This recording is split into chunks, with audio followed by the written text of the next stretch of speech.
I'm going to give you 5 lessons that you can help protect yourself when this market changes.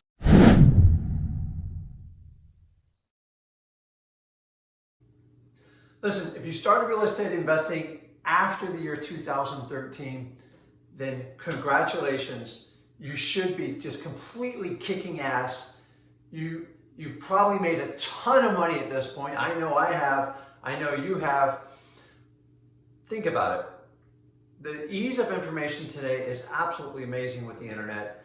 Honestly, you can go on YouTube and you can get enough hustle videos to figure out how to even get started in this business to make some quick cash. And most of you hauled ass, you ran fast, you hustled, and it's worked. Actually, it's worked really well. And I'm going to give you a little bit of news here. You have some false confidence built up in you, and you have no idea what's coming around the corner. And I need to prepare you, because the reality is we've had the best run on real estate, on the current real estate market in US history. So think about it. Other than your typical seller objections you have to deal with and the challenges we all deal with, you've had no market hiccups. So you have been living in a perfect world. Ask me how I know this. Also, you're currently entering that market cycle where sellers are really getting bold. Let me give you an example. We've probably had 50 plus appointments in the last month, really the last 3 months. Shoot, maybe really in the last 90 days, where really rough houses, we've identified our market perfectly, we've engaged them, we do the appointments, we do them virtual and in person, and I mean the house is rough. A lot of times they're even vacant, and that I need to get this price. I've talked to 5 other sellers. I've had 10 other realtors contact me. So remember I talked about your false confidence? Guess what? Sellers have it too. They've lost sight of what it really is like to go through the cycles of real estate. So we have false confidence on the sellers. I'm going to save that one for later, but let's deal with you right now. So let me back up and just kind of share my story. I've been doing this 16 years. I tried the corporate job. I listened to my dad. I went to college. I did all 6 years of college. I was never a good student. I never fit in. I had ADD. I was easily distracted. I was a very creative person, and I never really fit in the current school system as is. Good news is I found real estate investing. Here's the best part. I didn't find it till, how old was I? 33. I just knew there had to be a better way, and I went on my search. So from 2003 to 2007, I was the invincible wholesaler. And keep in mind, very few courses, no online courses. Anytime you had to pay for a mentor, you paid dearly.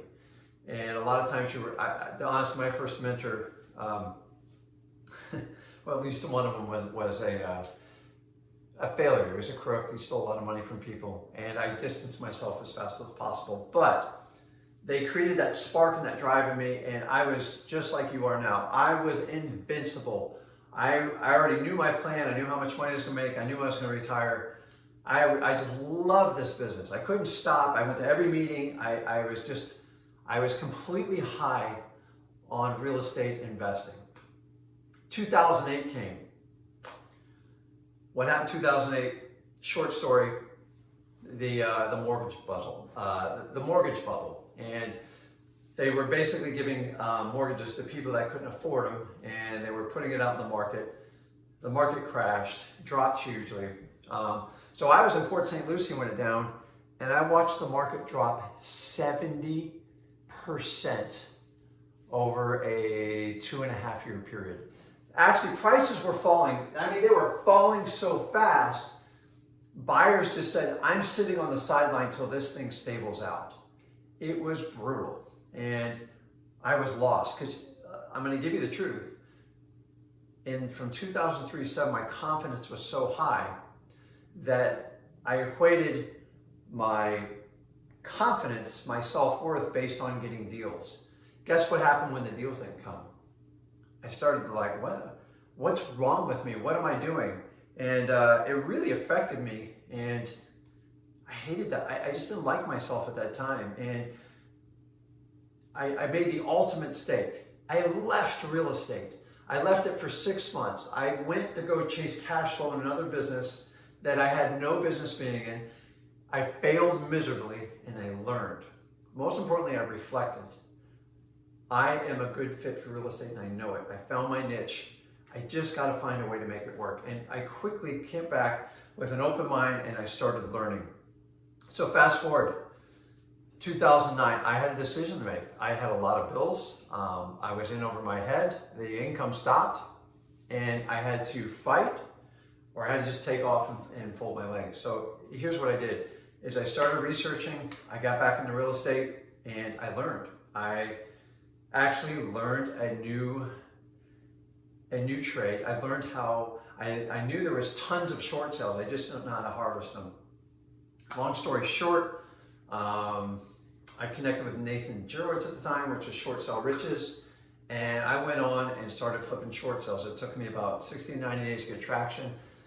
Long story short, fast forward to 2012, I flipped almost 100 short sales. I actually made a lot of money doing it.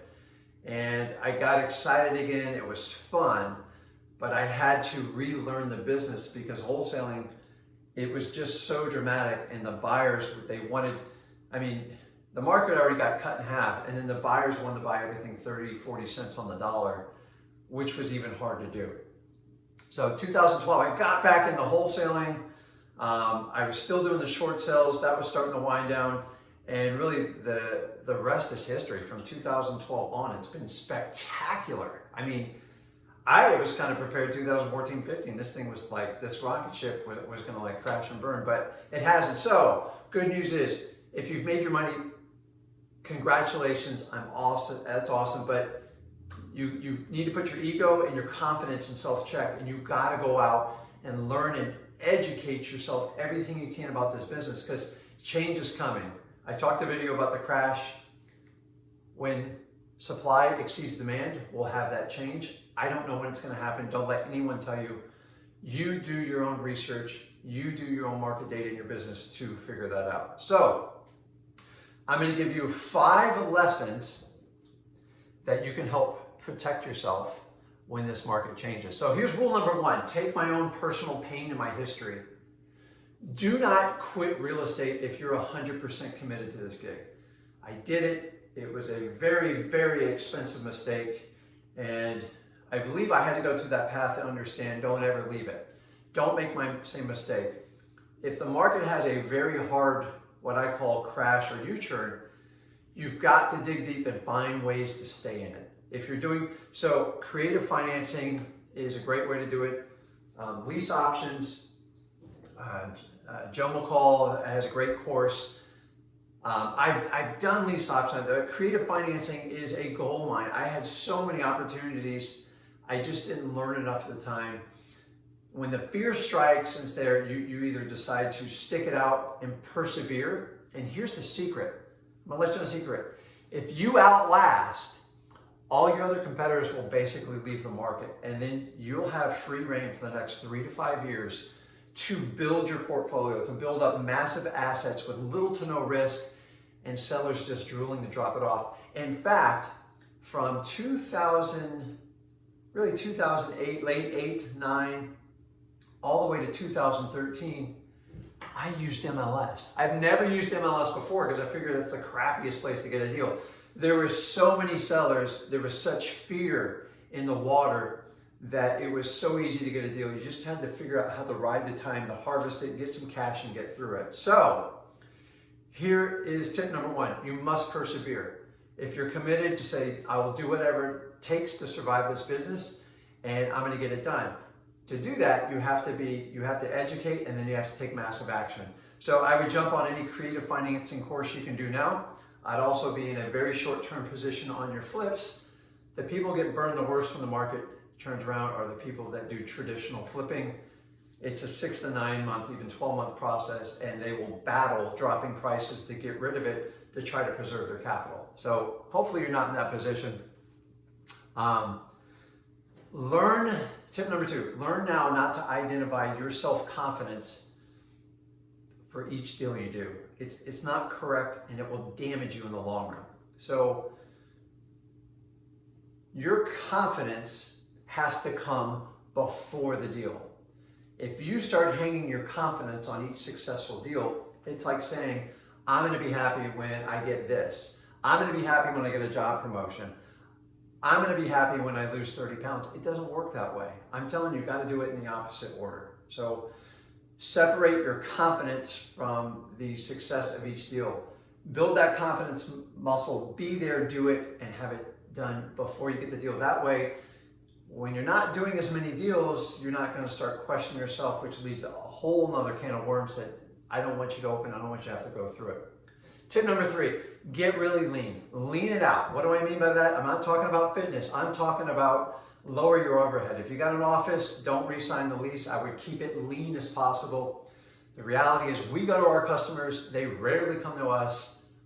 Unless you have an office and you've got a good sized team, which is the correct place to manage them, and you have the revenue to pay for it, keep your business lean. There's plenty of month-to-month deals on all the softwares, the CRMs, your marketing tools. What I'm saying is don't go out and make like ridiculous commitments, because if it changes in a year or two and you got a 5-year commitment, you can't change it. Ask me how I know. So tip number 4, learn and educate yourself. Go out. I would tell you to jump all over creative financing. My good friend, Jonathan Rexford, he has a program for $20 a month. Like, come on, guys. And this guy lives, eats, and breathes it. He actually consults me whenever I need help on a creative deal because the guy's such a wizard in it. Like, that's his main niche. Joe McCall has a wonderful course. It's endless, the amount of courses out there. But go out, educate yourself, take action, and learn it before the market changes. When you try to learn it after, you're always behind the 8 ball, and you're going to miss the biggest opportunity when it presents itself. And last but not least, here's the good news, okay? I've kind of given you the lowdown and the truth. The exciting part is when that market does shift, all these sellers that have this artificial confidence, this fake confidence that their property's worth $1 million, they're not going to sell. And quite frankly, the only person they're going to buy them now is a sucker. And every time a sucker buys one, it's one less competitor I deal with. If you're going to buy stuff at or slightly below market price, you're never going to make it in this business. I call it pent-up demand. When that pent-up demand hits the market, it's going to be an explosion. Because once there's fear, all the objections drop down. They just want to liquidate the asset. You still serve your sellers to the highest level and help them out. But to be honest with you, you have your choice. You can do creative financing. They'll hold a note for you. Hell, I've had them just give me the deeds and just get rid of this damn property for me. So I don't know when that day is coming. Eventually it'll come. I'm starting to see signs of what I call fake self-confidence of sellers. They've got a really rough house, it's vacant, and they say, I got a line of 10 people that want to buy it, highest and best offer. And they're going to go through this. What they really want is they want retail or above retail with none of the expenses. You and me both know that's never going to happen. So if you started real estate after 2013, go back, listen to this video, play it over and over, and learn. I'm giving you 16 years of my learning curve. I was super cocky. Even though I was in my 30s, I thought I had it all figured out. The minute you think you got it figured out, that's when you're going to be at risk. So take these 5 tips, go out there, crush it, kill it. This is Rick with Flip with Rick.